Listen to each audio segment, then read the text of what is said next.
when we approve the agenda. Yeah, that's okay. That way it's not on there. You're live when you're ready. This is yours. Yes. All we do is approve the resolution. Yeah. Is anybody gonna? Yeah, Jason and I will probably say a few words or Tom. Oh, I don't know if Jason's coming today or not. Good enough. It was such a big deal. I thought it'd be better to have on new business. That's fine. Well, it was. I'm leaving at 5. But What's that? I'll tell you more later. Okay. Yeah, I'm lonely over here. It's usually me. Usually Yeah. I'm all floating on my Gonna way. give Ken a bad time. I'm the lone ranger on this side. It's 4:30, so if you would join me, please, in a moment of silence, followed by the Pledge of Allegiance.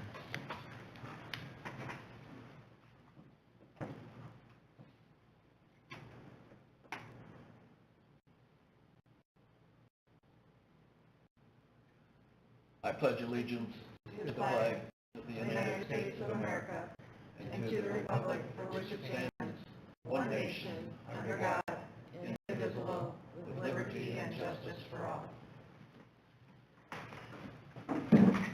Sorry about that.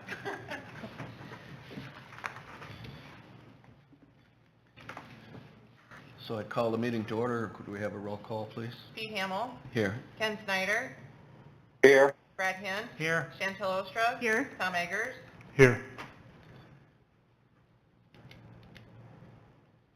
Point of definition, I'm going to ask for an approval of the agenda, but we have stricken item 6D, which is the pavilion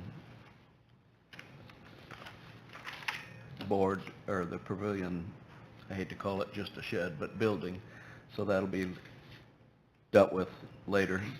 Can I have a motion to approve that? So moved. Support. It's been moved and seconded. Can we have a roll call? Snyder, Aye. Hinn, Aye. Ostra, Aye. Eggers, Aye. Hamill. Aye. Next on the agenda is a public forum.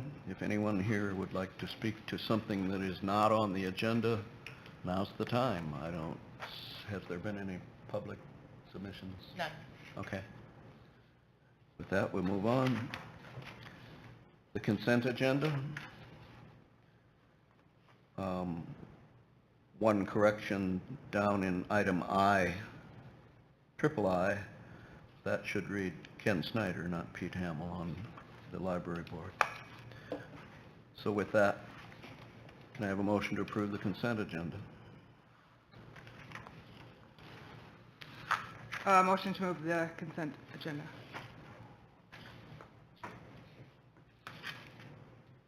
Second. It's been moved and seconded. Can we have a roll call? Hinn, Aye. Ostra, Aye. Eggers, Aye. Hamill, Aye. Snyder. Aye.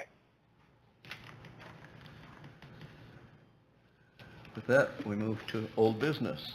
Mid-Sioux Opportunities. Cindy, would you care to step to the microphone, please, and state your name and whatever? Thank you. Thank you. Thank you. Hello, I am Cindy Harpenoff from Mid-Sioux Opportunity. For those of you that do not know what Mid-Sioux Opportunity is, we are a community action agency. We're a nonprofit agency that was established in 1965 to fight poverty at the local level. So we assist low-income families in Northwest Iowa to hopefully become self-sufficient. We manage 14 federal, state, and local programs that are all designed to support families and children through educational, health, and financial assistance. We do realize fighting poverty is a community effort, so we know we can't do this all on our own. So we have agreements with a lot of other social service agencies that we make referrals back and forth to one another. We are one of 16 community action agencies in Iowa and a part of a national network of over 1,000 community action agencies across the United States. So the other community action agency that you may be most familiar with is Upper Des Moines Opportunity out of Gretcher. They also serve this, have this service area. Our mission is helping people, changing lives. We primarily serve the counties of Cherokee, Ida, Lyon, Plymouth, and Sioux. However, 3 years ago, the Department of Public Health required the WIC contract to become a 10-county service area. So if you recall, at that time, Upper Des Moines served O'Brien County in addition to several other counties. So we had to basically compete against one another and write an application for a 10-county service area. It was either you take all 10 or you don't receive the grant at all. So we now serve 10 counties in northwest Iowa. We have a satellite office in Spencer with a core group of staff that serve the upper 6 counties, and then we have WIC staff out of our Remsen office that serve our Lyon, Sioux, Plymouth, and Cherokee. We no longer serve Ida County with the WIC program. That is with Woodbury District Health. In addition, our Child Care Resource and Referral Program covers a 23-county service area, so that also includes O'Brien County. And then our Child Care Collaborative of Iowa program provides services statewide. So we have several employees that are remote employees that work from home because they're across the state. We employ approximately 130 staff members, and we have a 15-member board of directors, and that includes representation from our 5 core counties, and there's representation from the private sector, the public sector, and the low-income population. So in each of those 5 counties, one of the boards of supervisors serves on our board of directors. That slide, the colored slide there, just shows you the blue areas where our 5 core counties are, and then in all those other areas, it indicates on there what counties WIC has, and then where Child Care Resource and Referral is. I'm not going to go through all of our programs, but we have programs that we have 4 different categories. So our children and families, which would be our Head Start and Early Head Start program, our FADS, which is Family and Development Self-Sufficiency program, Child Care Resource and Referral, and Child Care Collaborative of Iowa. And then we have energy services, and those would be like the Low-Income Home Energy Assistance Program, LIHEAP, and weatherization. And then we also have crisis programs that are operated out of our outreach offices. And then our health and nutrition programs, which would be the WIC and maternal health program. I'm going to give you just a little bit of information on the WIC program, since that is the core program that we do provide in O'Brien County. So for those of you that aren't familiar, WIC is a supplemental food program for pregnant women, breastfeeding, postpartum women, and then children up to the age of 5. It's available to what we would consider middle-income families. So a lot of your food stamp, your SNAP programs, those are have lower income guidelines. So WIC is available to help more of your working poor families who are, may just need a little bit of help to get by meeting those monthly bills. To give you an idea, a family of 4 can make $57,720 per year, or $4,810 per month. And the average dollar value of the WIC food package is about $80 per month. And that varies depending on, obviously, if there's a baby that's getting formula, that's going to be a little bit higher. The nice thing is they've made a lot of good changes to the WIC program. And so we're offering, in the past, we weren't really necessarily offering foods that matched the messages we were giving them. We were telling them to eat fruits and vegetables, but we weren't giving them fruits and vegetables. We were telling them to eat whole grain products. We weren't giving them those products. So the nice thing is now the foods that we are giving do match the messages that we're giving. And the nice thing about the WIC program is that it has to be specific branded food. So they can't just go to the grocery store and get whatever kind of cereal they want, or whatever kind of juice they want, or whatever. It has to be WIC approved, federally nutrition approved items, and we do monitor that. So that's a good thing. With the WIC program, we also are able to get farmers market checks.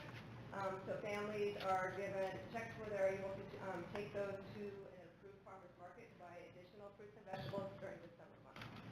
If any of you work at farmers markets and vendors that are there, if you can encourage them to participate in the farmers market, that would be a good thing. We really have a lot of markets in our areas, or areas where we don't have families to have, where they can go somewhere to use those checks in the food market.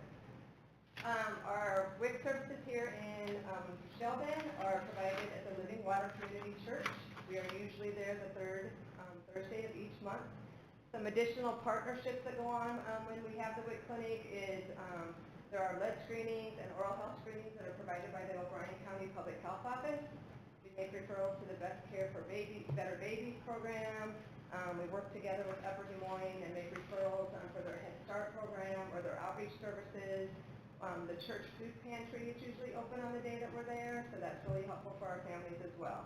So we work closely with a lot of other agencies in trying to get more services provided at the clinic. As far as city support, Mitsu's been going around in our 5 counties, to the cities and county governments requesting financial support for over 40 years. These funds go directly back to support our outreach and our family self-sufficiency services. Last year was the first time in over 10 years that we had increased the ask in the dollar amount that we were requesting from the city and county governments. Those requests were previously done by Dick Sievers, the former executive director. So in the past, we were requesting the city of Sheldon, we were requesting $500, and this last year we increased it to $1,000 due to the additional WIC services that we were providing in the county. So last fiscal year, we provided WIC services to 462 unduplicated WIC participants at the Sheldon Clinic, and that averaged 292 participants per month. So we would like to thank you for your support that you have given us. Just an idea on some of the recent challenges and opportunities that we've had over the last year and a half or so. We faced the retirement of 2 very important people in our agency. Dick Sievers, who is the previous executive director, had been there for 45 years, and Julie Colling, our energy services director, had been there for 45 years. So lots of years of service that were gone there. We've been fortunate that those of us that have stepped into those positions have also been with our agency for a lot of years. I've worked with the WIC program for 30 years. But there's a lot that I'm learning in this position. That just because I worked at Mitsui, there's still a whole lot of other things that go on. As you know, the floods in Northwest Iowa was an impact that we had to deal with last year. It impacted not only the families that we serve, but a lot of our staff were impacted by the floods, so that was a big challenge for us. A positive thing, our Child Care Resource and Referral Program, they submitted a competitive grant applications for 5 pilot programs, and we were awarded for all of those grants, so that was a positive thing for our agency. This last year, our outreach and the light heat program, the low energy home energy efficiency assistance program, went to a new statewide database, which was a huge challenge. Any of you that have had to do the statewide databases with the state system, they cut off the system that we were using September 30th, and even though the new system wasn't ready October 1. So if you've heard families that were having issues with applying for light heat and getting assistance, that was why. There was a huge glitch in the database. And then as you know, also over the last year, there's been a lot of changes at the state level with the merger with Iowa Department of Public Health and Iowa Health and Human Services, which created a challenge for us for several months there with just getting payment for the services that we were doing. So that was a challenge with our cash flow. That's all I have for you. Do you have questions for me? I don't think so. Thank you, All right. Cindy. Thank you. Thank you. Thank you. Thank you, Cindy. With that, we have a resolution attached to the agenda resolving to support the $1,000 request. Make the motion to approve. Support. Roll call, please. Eggers, Aye. Ostra, Aye. Kent, Aye. Snyder, Aye. Hamel, Aye. Motion approved. With that, we move on to new business. First item A is a 3rd reading of the ordinance amendments regarding water. Any public comments here? Received? none. Okay.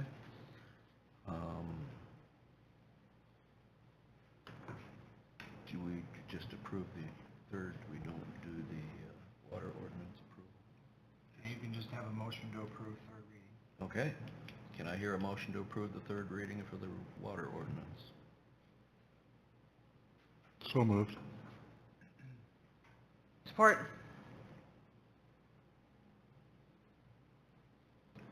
All in favor? Or roll call, please. Kent, Aye. Ostra, Aye. Eggers, Aye. Hamel, Aye. Snyder, Aye. With that, we move on to the 3rd reading of the ordinance amendment regarding sewer.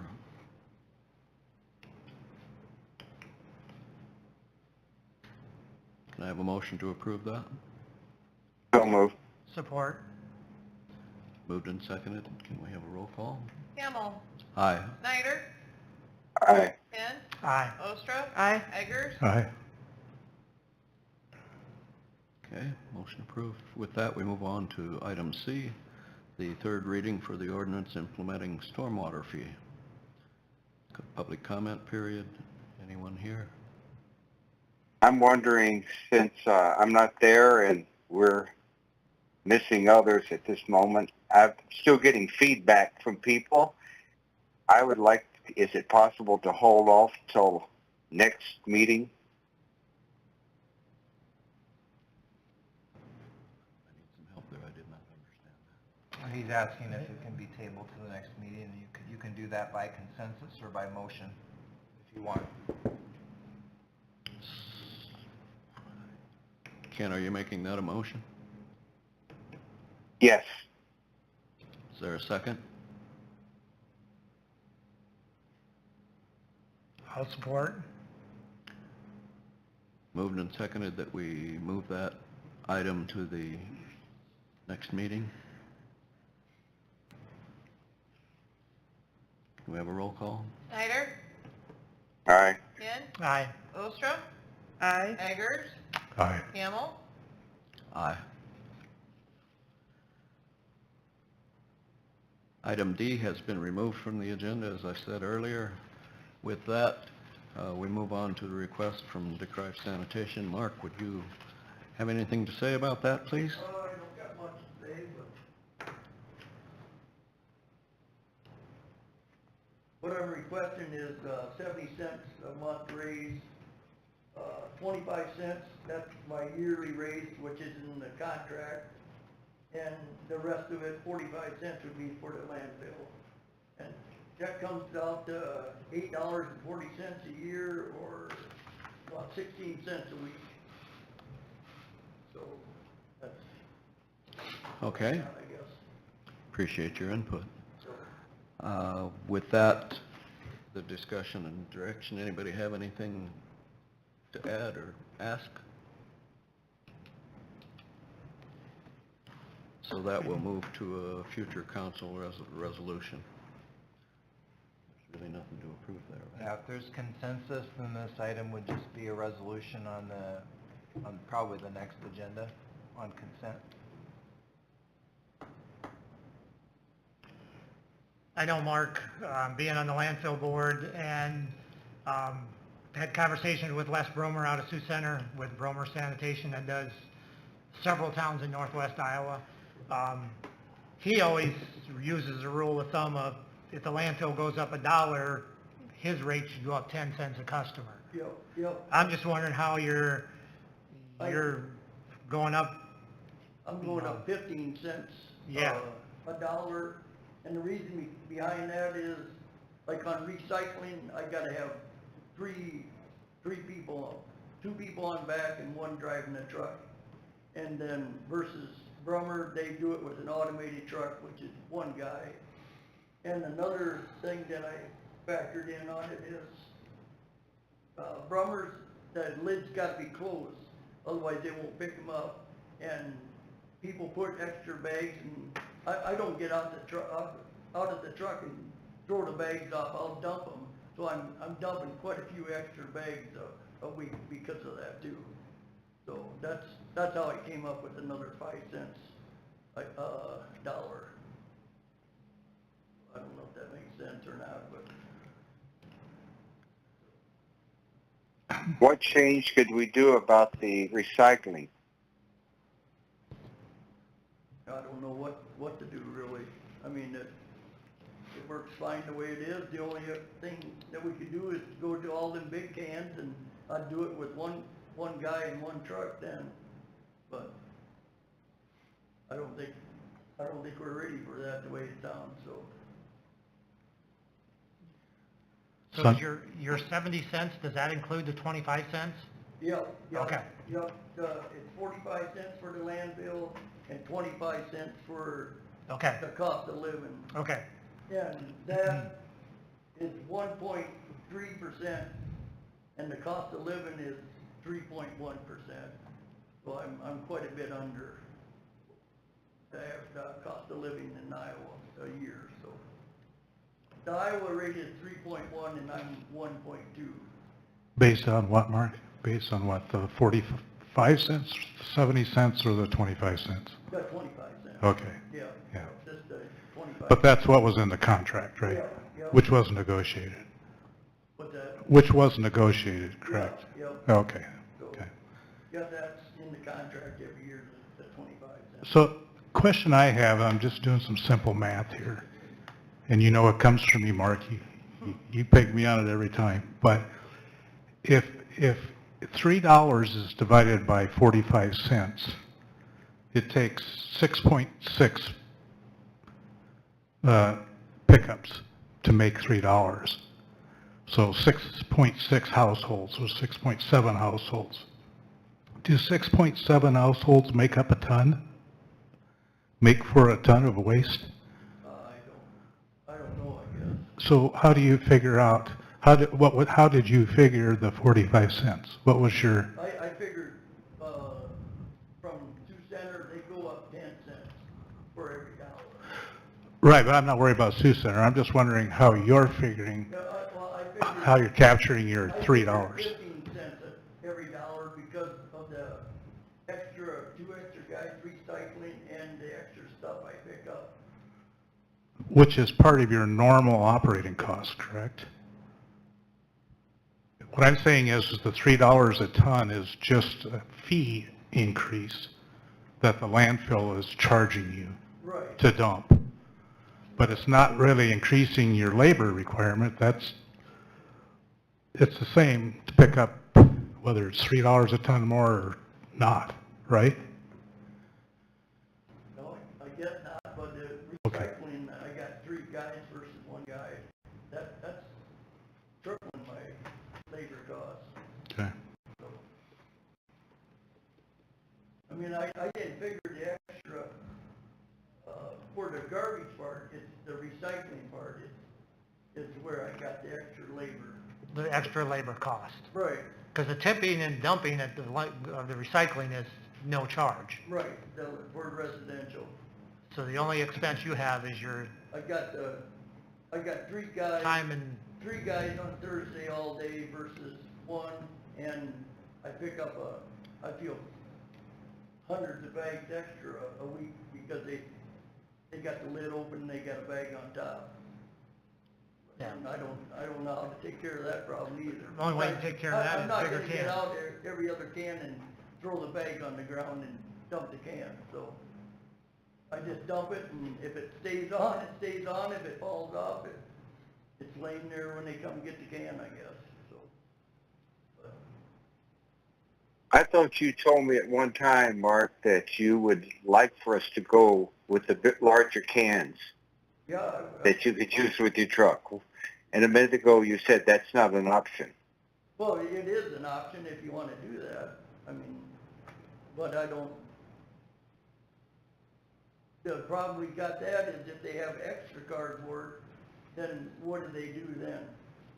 So, do I get out every other can for an extra box, or do they bring it? because if you don't pick it up, it's going to end up in the garbage. The cardboard, Yeah. right, that or I gotta have some box that they can bring it and throw it in. Yep. So, like Brummer, they recycle cardboard, so that works there, because if they got extra cardboard, the people, they'll bring it to the recycling center, and they get rid of it. So they only have 1 can ever. If they got too much for a can, they'll bring it to their shop themselves. So, yeah, I don't know how to make that work, I guess. Sure. I have a question for you. Are you having more success with the commercial accounts using a recycling container rather than bringing it to the community container? Yeah, that's, It is if I getting- see a commercial or a business, I'll tell them that I'll pick them up at their business, or they can bring it out there themselves. A lot of people run it out there themselves, business as well, so. Oh, that's going good, I think, so. I still have stuff on the ground once in a while on Monday mornings, but you're always gonna have that, I think, I don't. I received a phone call too, actually, about people complaining, with the wind. It's not your fault, but the wind blowing over the small barrels and trash blowing down the street and in the yards. I don't know what we could do about that either. I don't know, it won't blow for 6 days, but on Thursday the wind will blow. Guarantee it, so. Yep. And I don't know why, but it does. That's So the Christ tomorrow law. will be windy, so. All right. Any further discussion?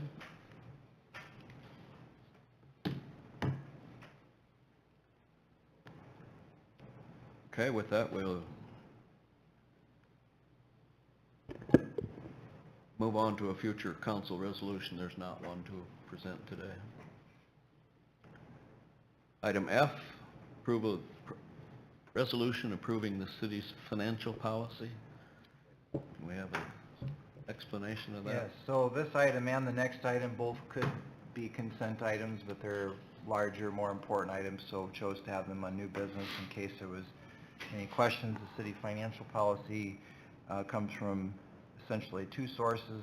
One is our auditor's recommendation, and also Scott Stevenson with D.A. Davidson, our bond and financial advisor, that if we have this financial policy in place, it could assist us with future bond ratings. Our bond rating is already very good, but by highlighting our positive cash position and reserves and our overall financial condition, and having this policy in place, which affects some other things in a positive way, it can help us with our bond rating, which is worth maybe quarter to half a point on a bond. So,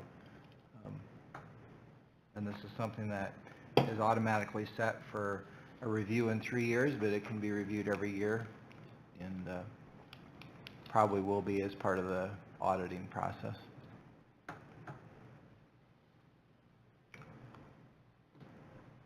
Okay, there's a resolution attached. Can I have a motion to approve that? So moved. Support. Moved in second, and we have a roll call? Snyder? Aye. Hinn? Aye. Ostra? Aye. Eggers? Aye. Hamel? Aye. With that, we move on to the airport master plan and layout plan.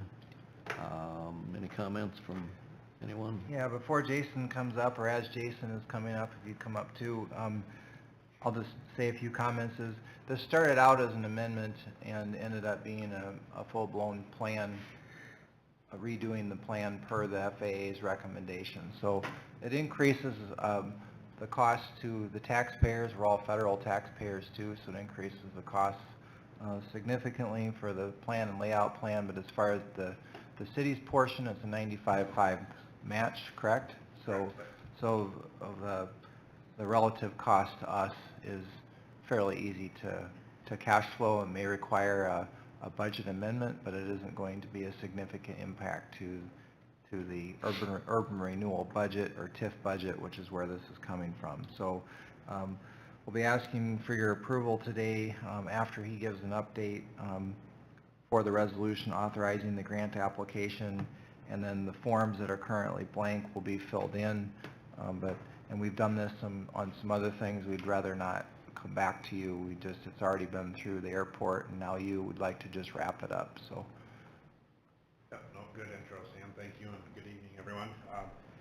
Just a quick background, as Sam mentioned, the FAA, this is a requirement and a request from the FAA prior to future improvements being done, particularly on the air side of the airport. A few years ago, was petitioned to be a partial update, more focused on the south end of the runway 33 approach zone. Recently, the FAA came back and said we need a full update.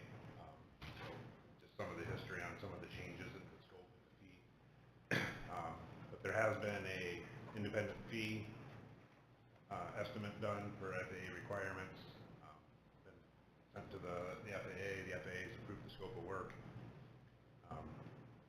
And essentially went through the airport and has been approved by the airport as well. So as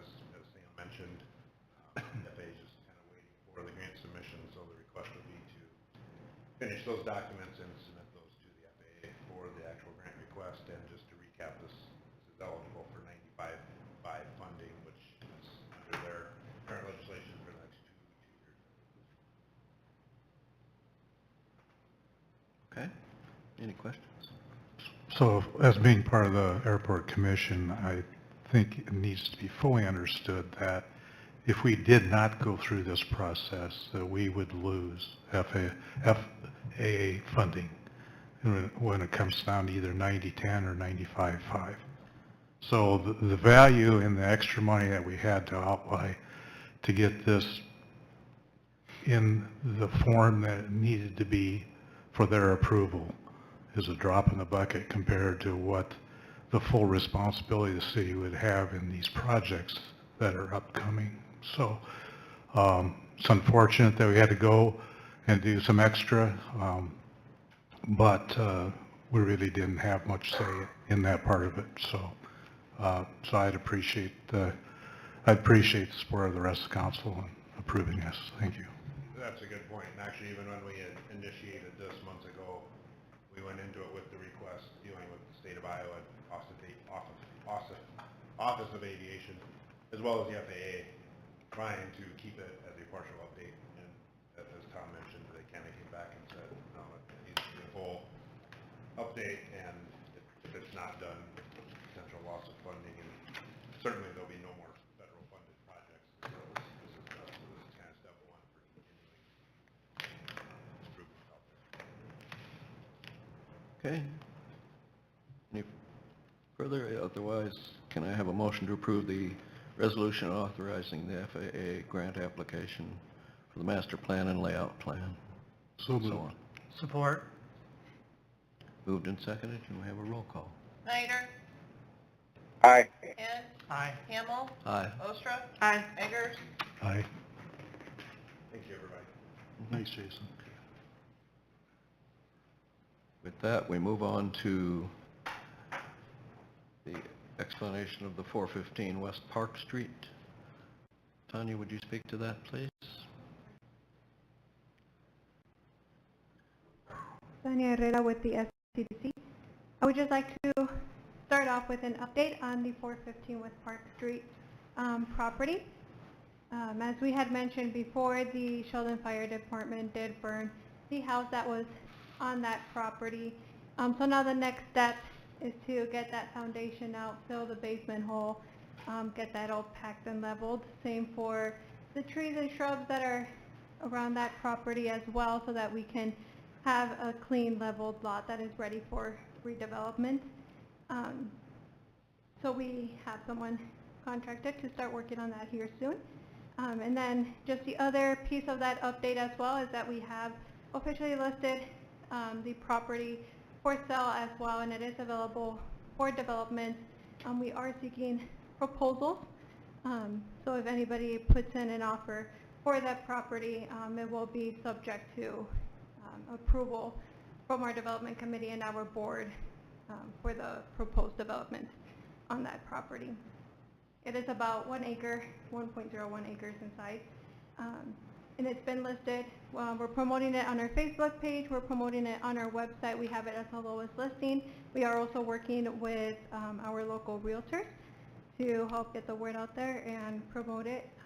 So it's just a great opportunity for anyone looking to develop a project, whether that be developers, investors. We highly encourage them to look into this opportunity. We are listing it for $120,000. So with all of that being said, we do have 2 asks for support from the City Council. One of those is a petition for rezoning. We have had some initial interest for a potential multifamily residential development on that property. As I said, it's just initial interest, but that possibility is there. And of course, other proposals that we get could change that. So the second part of our ask is the resolution for that property to be added into the existing urban revitalization plan that the city has, so that there can be potential for incentives as well. Any questions? Yeah, with the zoning, what is it zoned right now as? I believe the name of the zoning is multi-use, so it can be single family, or it can be some commercial developments as well. There are restrictions within that, so it's kind of a unique zoning, but it just would not be able to be multi-family residential. So what rezoning are you looking to accomplish? We're looking to accomplish for it to be multi-family, essentially. Okay, so what is, the reason that I think that this property became in play for the city was it was thought to be a good opportunity to start taking a look at what that side of town had to offer for the city, especially being the north or the west entrance on Highway 18 into our city. So what is the vision for that other than housing? Is there opportunity there for commercial? Do we want commercial expansion out that way? What is the plan of the SCDC for that area? Yeah, so there is opportunity for commercial currently. And with the request that we have here in front of you, we don't want to close the door to that. We just want to open the possibility to multifamily as well, so that there are different options for different developers for the different plans that they may have. So usually, don't we rezone once we know we have a party who's going to buy? So why are we rezoning before we really have that option on the table? So the reason it's being brought forth now is just because we do have that initial interest. So we just like to have the support, just in case we go, we do get an official proposal and we do decide to go that route. Like I said, with this, we're not looking to close the doors on anything else. We would just like to have the support just in case. But wouldn't that close the door on anything else if you sell it right away for a house? Yes, and it will continue to be listed, and we won't close the listing right on the first offer either. We'll wait to receive some different proposals. I just fear that there's not a good plan for the west side entrance of town. And I think that some discussion regarding that would benefit long-term, where we go with whatever zoning needs to be done. I'd hate to just rezone it and just see it sold within a week, and then we said, well, we did that. You understand where I'm coming from? I understand. Okay. So why again, I'm going to ask again, why do we want to rezone it before we really know what we want there? Like I said, it's just a possibility at this time, and we won't start the rezoning tomorrow, but we just want to make sure we have the support just in case. And we'll have the listing open, and we'll be looking for those proposals. So of course, that with it being initial interest, we'll wait to receive those proposals and get something officially presented.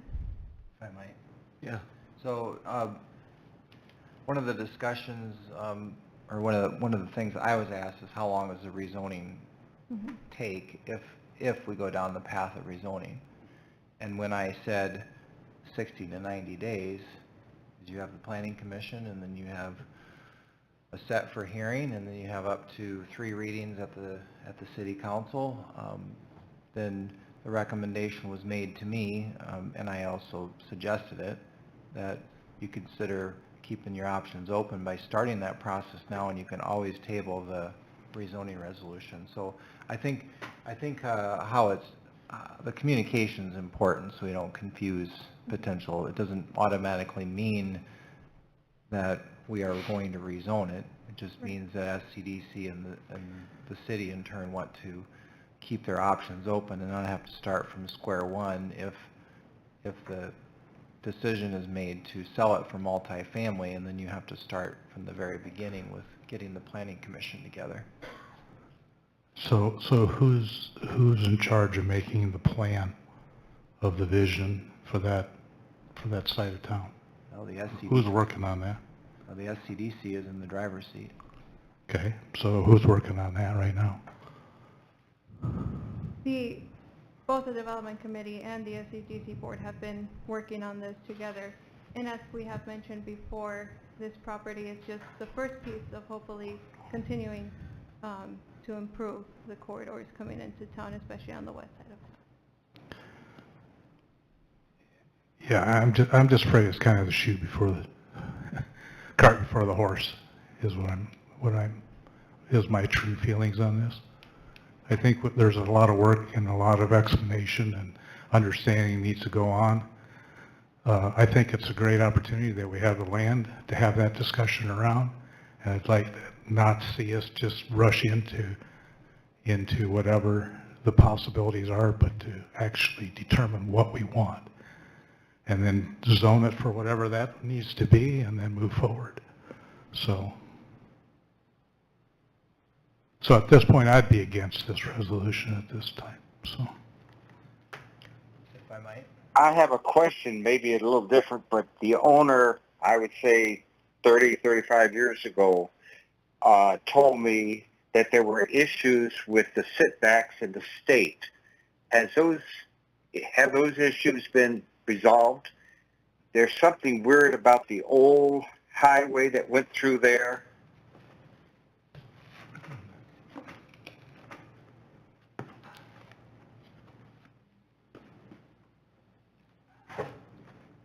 We're working on it, Ken. That's fine.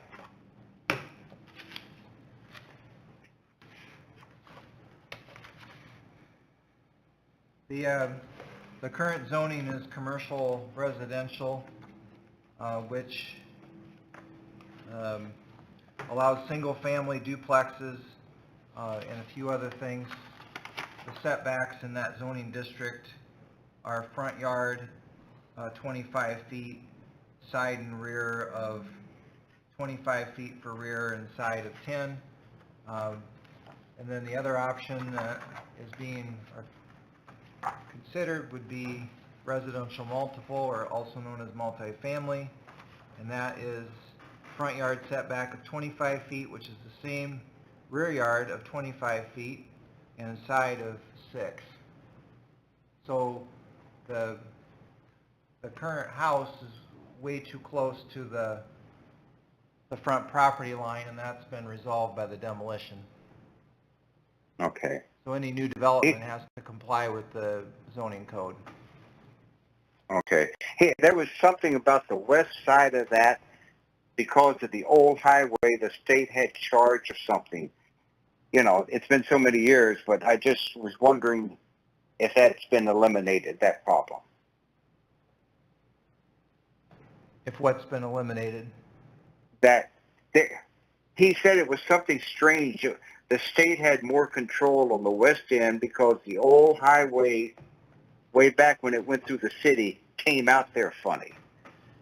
Well, they were pretty good to work with because they replaced the sidewalks that were in the right-of-way, and then when they asked Todd if he wanted to have one driveway or two, Todd wisely said he wanted to keep 2. So Okay. I think we're in good shape. Okay, I just was wondering because of that conversation, and just wanted to make sure that was resolved. And if I could speak to Tom's comments, there's really 2 action items that you're being asked for. One was just a simple motion to authorize the petition for rezoning. You could table that. But the third item is the engagement letter for the urban revitalization abatement, and that schedule, Tom, will allow both commercial and residential, and it would be a good idea to approve that one because that has to go through the process of council approval and a hearing, so that will save some time if we can start that ball rolling. And is this resolution that we're looking at here accomplish that? Yeah, the resolution doesn't have anything to do with zoning. It only authorizes Right. the engagement letter with Ehlers to do the same thing we did with Trilogy and Right. Prairie Trails, and also allows a commercial abatement too. And I have that all explained in the explanation what the formulas are. So if it's commercial, it could be 100% of actual value for 3 years, or a 10-year declining percentage exemption schedule, and B, that's the one that I'm recommending be included, because that does two things. One is it typically authorizes a little bit more tax abatement, and number two, it keeps the developer on the hook longer. So cities typically prefer that one rather than the first one, 3 years. But that would come through for a hearing, so. Okay, any further discussion? With that, I'd entertain a resolution to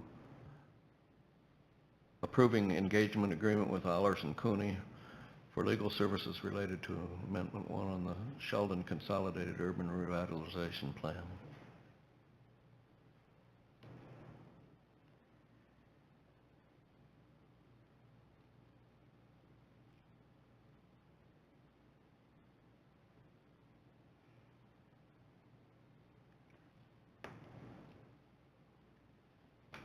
Do we have Okay. the option to table it? Sure. Do you feel better tabling? Yes. Okay. I make a motion to table. Support. It's been moved and seconded that we table this. Roll call, please. Hamel, Aye. Snyder, Aye. Ostrov, Aye. Eggers, Aye. Okay, we'll talk about it next time.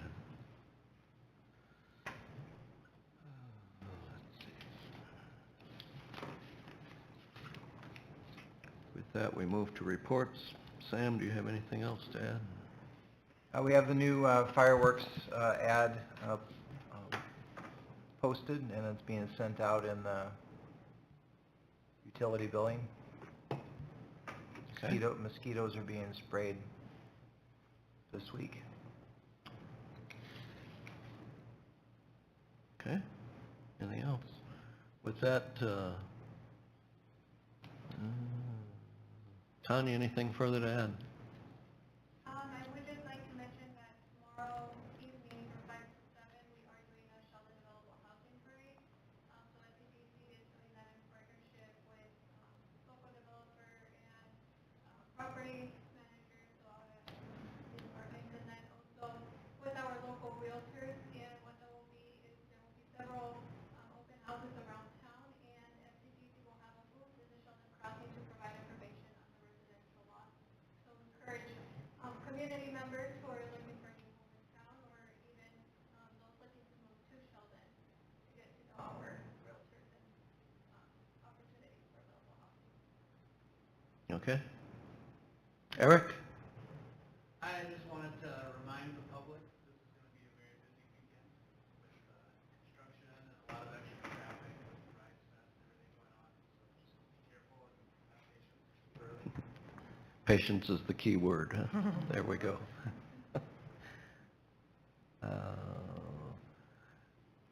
We appreciate the police department's involvement with that as well, so please thank your department.